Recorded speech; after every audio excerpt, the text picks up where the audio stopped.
So basically, this is what you get in the box here. It didn't come with clips, which I'm a little sad, but I'll just reuse these binder clips. We're gonna peel this off, we're gonna install this.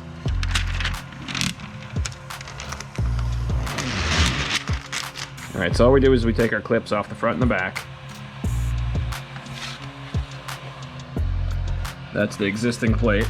I'm gonna look into getting some better clips for this, but in the meantime, we're just gonna put them back to exactly where they were originally.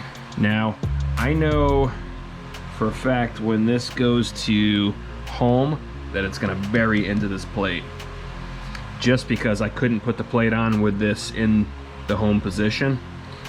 So what I'm gonna do now is I'm gonna actually raise the limit for that axis. So here's the limit switch here. I'm just gonna use my Allen wrench to raise this a smidge. So we're just gonna loosen up our mounting screws here. We're gonna bring this up a smidge. All right, there's a little plastic stop kind of molded onto the mount of this, and it's touching the bottom frame rail. So we're just gonna move it up a little bit. Now let's go ahead and home again.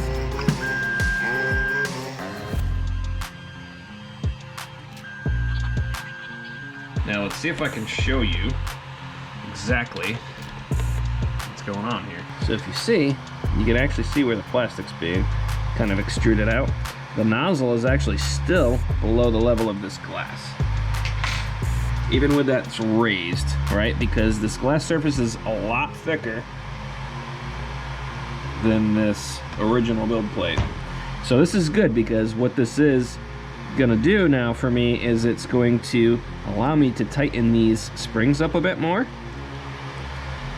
and I'm gonna have less of a chance of this loosening up while it's printing, from the vibrations of it printing. So once again, I'm going to disable my steppers, and then I can bring this right on here without worrying about scratching the glass. So I'm gonna do a quick go around on here and tighten up all four corners.